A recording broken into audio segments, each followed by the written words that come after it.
Welcome back to Professor of Pharmacy, Lecture 3 Clinical Pharmacy. Daily activities of clinical pharmacist. Daily basis पे जो भी clinical pharmacist करता है उसकी डेफिनेशन, गोल, procedure. तो आज हम डिस्कस करेंगे about ward round participation, it's definition, goal and procedure. Daily activities of clinical pharmacist. First is the ward round participation. It is the most important activity that is being performed by the clinical pharmacist on the daily basis. A ward round is a visit made by a medical practitioner alone or with a team of healthcare professionals and medical students to hospital inpatients at their bedside. Ward out participation क्या होता है? एक visit होती है जिसमें जितने भी medical practitioners होते हैं, डॉक्टर्स होते हैं, या तो अलोन विजिट करता है या with a team of health care professionals from various departments together. It involves the MOs, that is medical officer, and the clinical pharmacist also.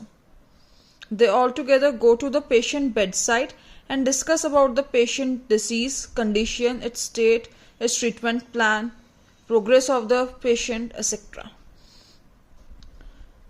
It is carried daily once in the morning, that is around 10. To review the bedside of the patient and follow of the progress of their health. अब one round में क्या करते हैं, हम जितना भी follow up लेते हैं, पेशेंट की कंडीशन क्या है, इफ देयर एनी प्रोग्रेस और not, if there is any ADR, side effects, how to minimise them, it is all being noted. Second, role of clinical pharmacist in ward round participation. Ward round participation में clinical pharmacist का क्या role है? First point is clinical pharmacist may participate in ward round along with the medical staff and monitor the treatment plan of the patient. अब इसमें क्या करते हैं, जो clinical pharmacist होता है participate करता है ward round के अंदर with a medical practitioner, that is doctor. फिर मॉनिटर करता है पेशेंट का ट्रीटमेंट, जो भी ट्रीटमेंट चल रहा होता है पेशेंट का, कि वो राइट है या नहीं है, if there any dose to be minimized और any change in the drug is to be done. Second, clinical pharmacist can identify drug effect modification due to the interactions with several food, alcohol and smoking, environmental chemicals as well as due to the pregnancy.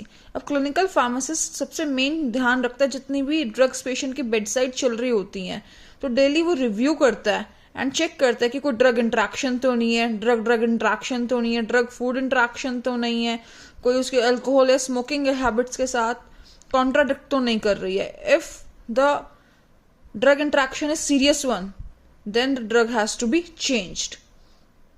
Otherwise, we can use that drug. Third, clinical pharmacist can also participate in drug utilization review and patient care audit, which assures the quality of drug use in ambulatory patient and to control the drug cost. अब clinical pharmacist का एक और main task होता है, वो कहते हैं drug utilisation review को चेक करता है कि पेशेंट की जो भी ड्रग है वो प्रॉपरली यूटिलाइज हो रही है या नहीं हो रही है, सही टाइम पे नर्सिंग ड्रग को एडमिनिस्टर कर रही है या नहीं कर रही है, पेशेंट की प्रोग्रेस पॉजिटिव रिजल्ट शो कर रही है कि नहीं कर रही है. और डेली बेसिस पे वो ऑडिट्स भी करता है about the drug prescriptions, that generic drug ने मेंशन है या नहीं है, ड्रग इंट्रैक्शंस हैं, फूड इंट्रैक्शंस हैं, ये डेली बेसिस पे चेक होता है. और फिर हम चेक करते हैं क्वालिटी ऑफ ड्रग यूज, जो ड्रग यूज हो रही है वो प्रॉपरली यूज हो रही है, सही टाइम पे है, सही डोज है या नहीं है. और कंट्रोल करता है ड्रग की कॉस्ट को, दैट पेशेंट को जो ट्रीटमेंट मिले तो कॉस्ट इफेक्टिव ट्रीटमेंट हो. Then last is the clinical pharmacist may suggest an alternative therapy if applicable and can compile the process data using computers and make it available to medical staff. अब clinical pharmacist एक और काम करता है, alternate the therapy.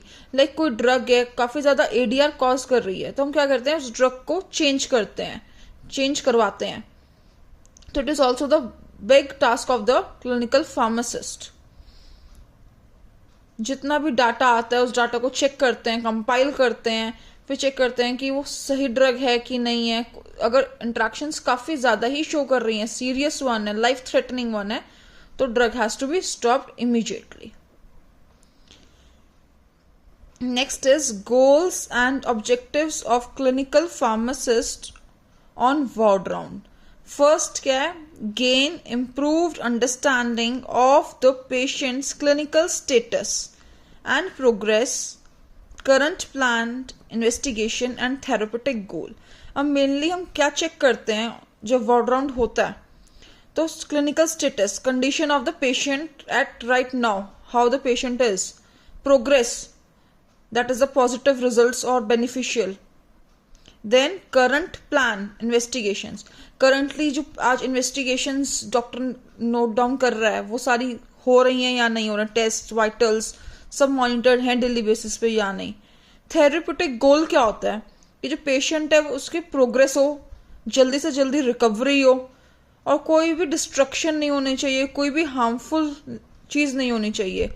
और if कोई problem arise होती है, कोई भी इंट्रैक्शन अराइज होती है, तो it has to be done changed. Second, provide relevant information on various aspects of patient drug therapy.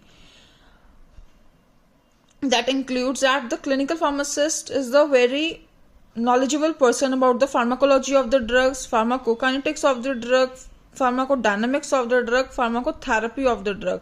So, clinical pharmacist helps the doctor how to prescribe the drug according to the multiple disease condition of the patient to reduce the minimum side effects and to recover the patient at faster rate.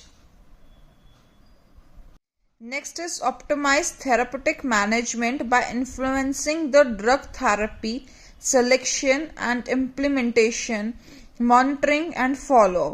अब इसमें therapeutically drug का management होना चाहिए, right drug select होनी चाहिए, daily basis पे patient की monitoring होनी चाहिए कि ड्रग सही टाइम पे दी गई है कि नहीं गई है, कितने भी पॉसिबल साइड इफेक्ट्स हैं सब नोट डाउन होने चाहिए, और फॉलो अप और टाइमली मेडिकेशंस एडमिनिस्टर्ड हैं या नहीं.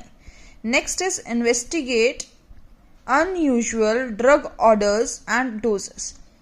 अब डेली बेसिस पे चेक करना है कि कोई अनयूजुअल ड्रग ऑर्डर्स तो नहीं है, कि पेशेंट को रिक्वायर्ड ओनली था कि मोनोसेफ हमें देना है 5 days but it is also given 10 days. तो we have to see that drug की कोई डुप्लीकेशन तो नहीं हो रही है कि पहले ड्रग पेशेंट को जा रही है 5 mg भी जा रही है, 10 mg भी जा रही है, तो अकॉर्डिंगली हमें चेक करना है और स्टॉप करवानी है. Next is assimilate additional information about the patient such as comorbidities, medication compliance और complementary and alternative medication use.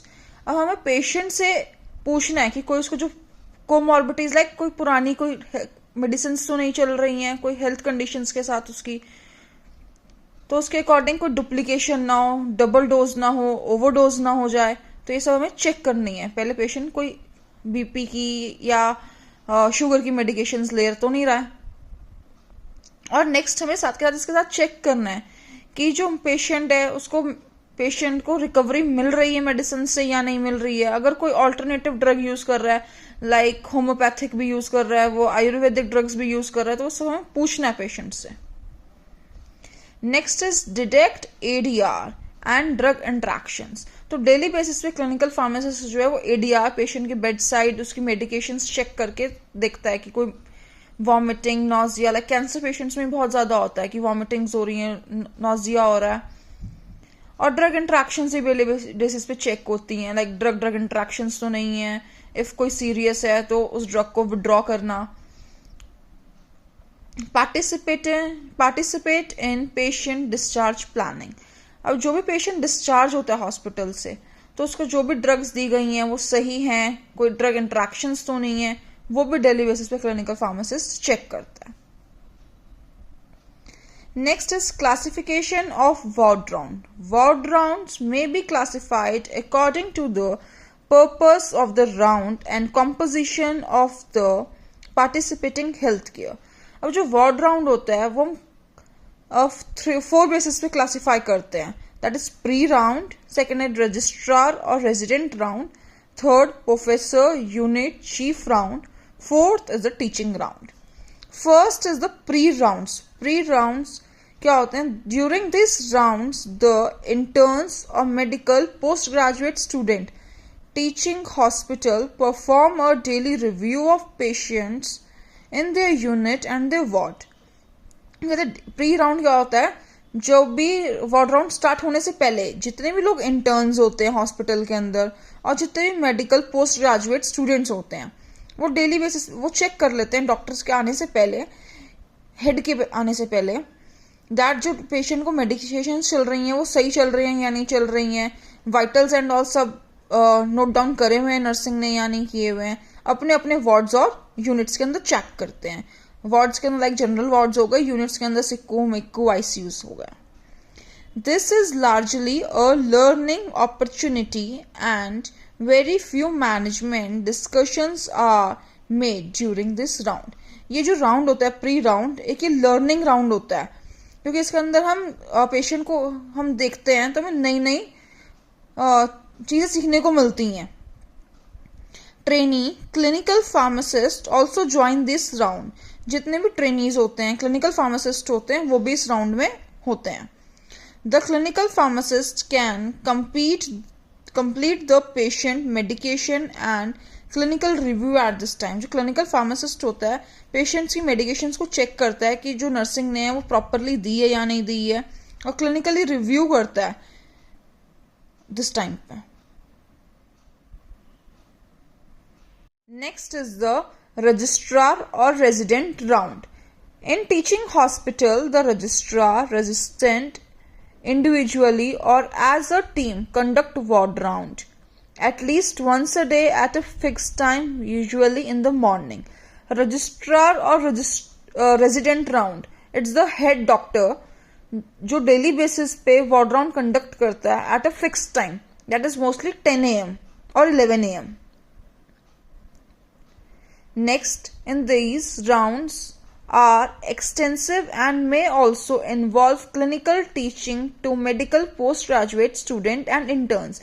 इस राउंड में क्या होता है? जो भी हेड डॉक्टर होता है किसी भी स्पेसिफिक यूनिट का वार्ड का वो डेली बेसिस पे राउंड करेगा अराउंड 10 और उसके साथ जो भी पोस्ट ग्रेजुएट स्टूडेंट्स होंगे, क्लिनिकल फार्मासिस्ट होंगे, जितने भी इंटर्न्स होंगे वो डॉक्टर के साथ जाएंगे और देखेंगे कि जो पेशेंट को वो रिव्यू कर रहा है वो कैसे रिव्यू कर रहा है सो दैट कि हमें कल को रिव्यू करना हो तो हम इजिली कर सकें. These are useful rounds for clinical pharmacists of all levels to experience to join. तो clinical pharmacist भी इन rounds को take कर सकता है with the resident doctors.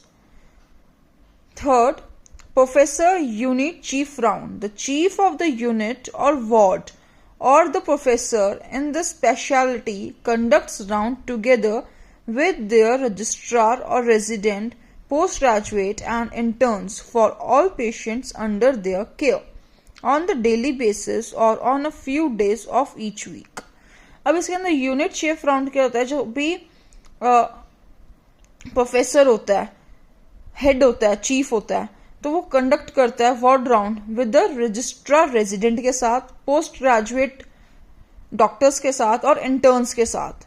तो चेक करते हैं इसके अंदर पेशेंट को जो भी ट्रीटमेंट दिया गया है, केयर सब सही से दी जा रही है या नहीं, प्रोग्रेस है, रिकवरी है या नहीं है. तो ये डेली बेसिस पे होता है या कभी कभी एक दो दिन छोड़कर होता है. Next is these rounds may be more challenging for clinical pharmacists in term of their clinical knowledge. अब ये जो राउंड होता है बहुत चैलेंजिंग राउंड होता है फॉर द क्लिनिकल फार्मासिस्ट क्योंकि उनको सब चीजों को देखना होता है कि जो जितना भी रेजिडेंट डॉक्टर बोल रहा है तो उसको अपनी क्लिनिकल नॉलेज के साथ मिक्सअप करना होता है. That it is right or not. Fourth is teaching round. In teaching hospital, academic medical staff conducts beside clinical teachings round for residents, postgraduate student, interns and medical undergraduate students. अब teaching rounds में क्या होता है, teaching होती है। जितने भी resident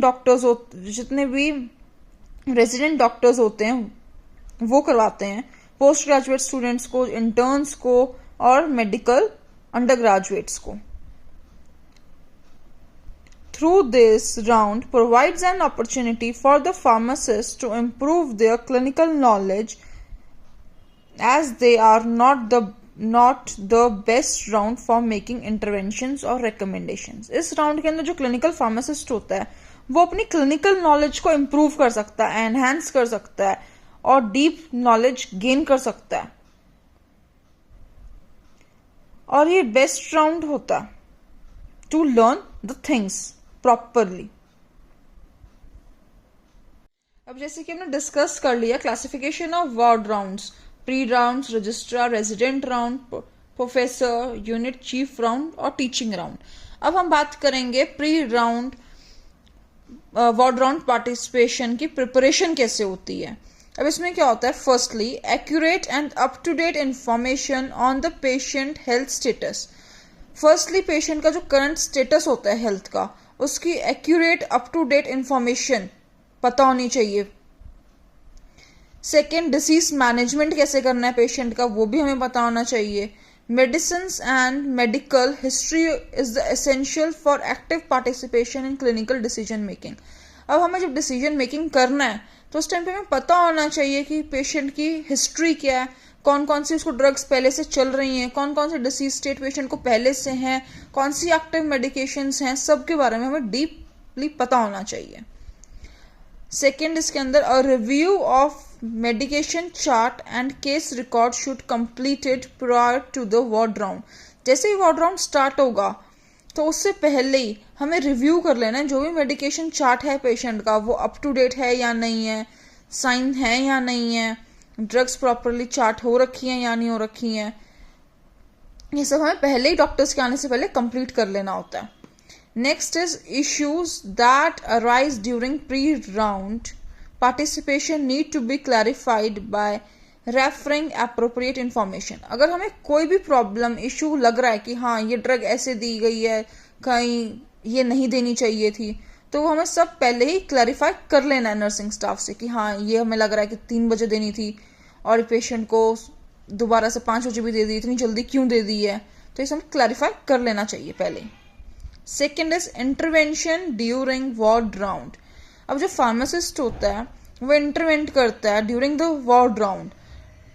A pharmacist intervention is defined as any action by a pharmacist that directly result in the change in patient medication on therapy. अब जो क्लिनिकल फार्मासिस्ट होता है वो क्या करता है, जो हम ड्रग्स का रिव्यू करते हैं डेली बेसिस पे, कोई ड्रग इंट्रैक्शंस हैं, कोई एडीआर है, कोई डोज हमें मिनिमाइज करनी है, कोई डोज इंक्रीज करनी है, तो वो हम मैनेजमेंट और ट्रीटमेंट को, थेरेपी को चेंज एंड मॉडिफाई करवा सकते हैं according to the need of the patient. Next is opportunities for intervention arise during various activities. अब इंटरवेंशंस कब कब कर सकते हैं, मेडिकेशन हिस्ट्री इंटरव्यू के थ्रू, पेशेंट से पूछ करके कोई उसको पुरानी हिस्ट्री तो नहीं है, कोई ड्रग्स पहले से चल रही हैं, कोई ओवरडोज डुप्लीकेशन तो नहीं हो रही है हॉस्पिटल में आने के बाद। पेशेंट का मेडिकेशन चार्ट रिव्यू करके हम चेक कर सकते हैं कि कोई डुप्लीकेशन तो नहीं है, कोई ड्रग हमें चेंज तो नहीं करनी है, कोई डोज इंक्रीज तो नहीं करनी है। थेरेप्यूटिक ड्रग मॉनिटरिंग के थ्रू भी कि पेशेंट को मेडिसिन सही टाइम पे, सही डोज एक्यूरेटली जा रही है या नहीं जा रही है। ड्रग इन्फॉर्मेशन, इफ कोई पेशेंट को या डॉक्टर को या नर्सिंग को नहीं पता चल रहा है कि हमें ये ड्रग कैसे देनी है, कैसे एडमिनिस्टर करनी है, कैसे मिक्स करना है उसको, तो clinical pharmacist will help. Next is ward round participation with doctors also. Intervention of pharmacists to assist prescribing can be active, passive, reactive. The main drug-related queries that may arise during ward round. अब जितनी भी queries, problems जो arise होती हैं ward round के time पे, हम उसके बारे में बात करेंगे. ड्रग रिलेटेड क्वेरीज क्या हो सकती है, डोज के रिलेटेड हो सकती है कि डोज कितनी देनी है, कितनी फ्रिक्वेंसी पे देनी है, लाइक ओडी, बीडी, टीडीएस कैसे देनी है, चॉइस ऑफ द मेडिकेशन, अगर मल्टीपल डिसीज है, कंडीशन है तो अकॉर्डिंग उसके अकॉर्डिंग हमें ड्रग को चूज करना, कोई ड्रग का एडवर्स इफेक्ट तो नहीं है, कोई ड्रग इंटरेक्शन तो नहीं है, कुछ फॉर्मुलेशन रिलेटेड क्वेरी तो नहीं है, duration of the therapy like 5 days इसको हमें मेडिकेशन देनी है या 10 days देनी है, कितना टाइम लगेगा उसकी रिकवरी के अंदर, प्रोग्रेस के अंदर, active and action and uses and pharmacology. अब ड्रग की क्या यूजेस हैं, एक्शन कितनी देर में उसकी हाफ लाइफ रीच कर रही है, कितना एक्शन वो शो कर रही है। फिर ड्रग अवेलेबिलिटी, ड्रग अवेलेबल है या नहीं है हमारे पास, उसकी सप्लाई कैसी है कैसी नहीं है। Identification of patient medication on admission. अब जो पेशेंट आया तो उस टाइम पे उसको चेक करना, कभी कभी ऐसा होता है कि पेशेंट अपने घर से भी मेडिसिन लेकर आया होता है, तो उससे पूछना है कि वो किस किस टाइम पे ले रहा है। कोई ड्रग होती है कि वो सिर्फ वंस इन द मॉर्निंग ले रहा है और हम हॉस्पिटल में उसको कंडीशन के अकॉर्डिंग हमें वो ट्वाइस टाइम रिक्वायर्ड है, तो वो सब हमें पहले ही चेक करना है, पूछ लेना है। Next, legal and administrative issue. कोई भी लीगल इशू हो सकता है, पेशेंट को कोई प्रॉब्लम फेस कर रहा हो ड्यूरिंग द ट्रीटमेंट, तो वो भी हमें नोटिस में लेकर आना है। Miscellaneous such as storage condition. कुछ ड्रग्स होती हैं वो हमें फ्रिज में रखनी होती हैं, तो वो पेशेंट के बेड साइड नहीं मिलनी चाहिए। हाई रिस्क ड्रग्स होती हैं वो पेशेंट के बेड साइड नहीं होने चाहिए, वो हाई रिस्क कबर्ड्स के अंदर होनी चाहिए, तो इस चीज़ का भी ध्यान रखना होता है क्लिनिकल फार्मासिस्ट को। Next is communication during ward round. अब वार्ड राउंड के बीच में जो भी कम्युनिकेशन होती है उसके बारे में। First is effective communication skills and clinical knowledge for active participation. अब जो क्या होता है कि जो भी हमें कम्युनिकेशन करनी है वो पेशेंट की इजी लैंग्वेज में होनी चाहिए, पेशेंट को इजीली समझ आनी चाहिए, तो हमें उसको इजीली समझाना है कि कैसे ड्रग लेनी है, क्या करना है। घर जाने से पहले भी, डिस्चार्ज होने से पहले भी हमें बताना होता है पेशेंट को पॉसिबल साइड इफेक्ट्स और पॉसिबल एडियाज, पॉसिबल इंटरेक्शंस, लाइक कुछ ड्रग्स के साथ स्टूल कलर चेंज हो जाता है, कि कुछ ड्रग्स के साथ यूरिन कलर चेंज हो जाता है, तो ये सब बताना होता है। Next is pharmacists need to take an active role in patient care by conveying their views on patient management to other healthcare professionals। अब फार्मासिस्ट को क्या करना चाहिए, एक्टिवली रोल प्ले करना चाहिए पेशेंट को केयर प्रोवाइड करने के अंदर। सबको बताना है कि कैसे पेशेंट की केयर ट्रीटमेंट को मैनेज करना है। Next is good interprofessional relationship are the key for the success. अब हमारी अपनी इंटरप्रोफेशनल स्किल्स अच्छी होंगी तो हम इजीली डॉक्टर्स के साथ, नर्सेस के साथ उनको कन्वे कर पाएंगे कि हाँ ये ड्रग सही नहीं है, हमें दूसरी ड्रग चेंज करनी होगी क्योंकि सीरियस एडीआर कॉज कर रहा है, लाइफ थ्रेटनिंग एडीआर कॉज कर रहा है। Next is English is the official language to communicate among health care professional during ward round. अब जब भी वार्ड राउंड होता है तो हमें ऑफिशियली जो लैंग्वेज यूज करनी चाहिए डॉक्टर्स के साथ बात करने के लिए, that it should be in English. Next is knowledge of regional language is an added quality as most of the time the clinical talks to the patient in their regional language. अब जब हम patient से convey करेंगे तो हम उसकी regional language में भी बात कर सकते हैं। इफ अगर हम पंजाब साइड हैं तो क्या होगा कि डॉक्टर्स भी पंजाबी में बात कर रहे होंगे, तो हम पेशेंट्स के साथ ही पंजाबी में बात करेंगे, जिससे कि इजीली ड्रग समझ आ जाए सबको कि कैसे देनी है, कैसे एडमिनिस्टर होनी है, क्या डोज है, क्या साइड इफेक्ट्स हैं, इन सब के बारे में। Next is pharmacist should be caution while discussing drug related issues on the ward round in the presence of patient or their caregiver। अब जब भी फार्मासिस्ट ड्रग के बारे में डॉक्टर्स को या नर्सेस को बताता है तो पेशेंट के सामने एकदम से नहीं बोलना है कि हाँ ये इस डोज को चेंज करो, ये साइड इफेक्ट ऐसे ऐसा कॉज कर रही है। थोड़ा साइड पे जाके इस बारे में डिस्कस करना चाहिए कि ये ड्रग है, ये ज़्यादा लाइफ थ्रेटनिंग प्रॉब्लम कॉज कर सकती है, तो इसको हमें चेंज करके ये ड्रग देनी चाहिए। Next is intervention should be made in diplomatic way which shows respect for the physician, clinical expertise and should not challenge a medical practitioner integrity। अब जो clinical pharmacist देखता है कि कोई ड्रग इंट्रैक्शन है तो उसको एकदम से जाकर डॉक्टर को नहीं बोल देना कि हाँ ये मेडिकेशन गलत है, आपने गलत मेडिकेशन प्रिस्क्राइब करी है। एक अच्छे तरीके से ढंग से बात करनी है कि हाँ ये पेशेंट को ये ड्रग चल रही है, ये ज़्यादा साइड इफेक्ट कॉज कर रही है, लाइफ थ्रेटनिंग प्रॉब्लम कॉज कर रही है, ये ड्रग इंट्रैक्शन है इसकी, सो प्लीज इस ड्रग की जगह हम ये ड्रग चेंज करके यूज करेंगे तो ये same result same action show करेगी. Next is ward round follow-up. Clinical pharmacists often encounter issue during the ward round that requires follow-up. अब clinical pharmacist चेक करता है कि कोई भी इश्यू पेशेंट को फेस हो रहा है या कोई नर्सिंग को फेस हो रहा है तो उसको कैसे मिनिमाइज करना है. नेक्स्ट क्या करता है pharmacist should prioritise these issues according to the urgency and relevance. अब कोई भी इश्यू क्रिएट हो रहा है अगर उसको हमें अर्जेंटली सॉल्व करवाना है तो उसको हम अर्जेंटली सॉल्व करवाएंगे. Next is issue that require follow up. कौन कौन से इश्यूज हैं जो रिक्वायर करते हैं कि follow up, that is responding to the queries. कोई भी क्वेरी है पेशेंट को है, नर्स को है, डॉक्टर को है, तो साथ के साथ रिस्पॉन्स करना. Second, communicating information. अब कोई भी नई ड्रग मार्केट में आई है, डॉक्टर अवेयर नहीं है कि कैसे कितनी डोज देनी है, तो उस चीज के बारे में भी इन्फॉर्म करना. Third is completing documentation. अब जो भी पेशेंट के डॉक्यूमेंट्स हैं उनको कंप्लीट हैं या नहीं है, प्रॉपरली हैं या नहीं है मैनेज्ड, वो चेक करना. Fourth, altering the patient care plan. अब कोई भी ड्रग का साइड इफेक्ट है, एडीआर बहुत एक्सेस के अंदर है, लाइफ थ्रेटनिंग है, तो उसको हमें चेंज करवाया तो वो भी पेशेंट को इम्प्रूवमेंट शो करे, इसलिए हम करवा रहे हैं जैट इजिली क्योर हो जाए patient. Last is discussion with patient. अब कोई भी पेशेंट का डिसीज है उसको डिस्कस करना पेशेंट के साथ, उसकी possibilities of side effects, progress, ADRs etcetera. अब लास्ट बात करेंगे हम significance of ward round participation. First is assess the response of drug treatment. अब जो भी पेशेंट को ड्रग जा रही है उसका क्या रिस्पॉन्स है पेशेंट की बॉडी के साथ, पॉजिटिव है, नेगेटिव है, उसका आउटकम क्या है, उसके बारे में डिस्कस करना.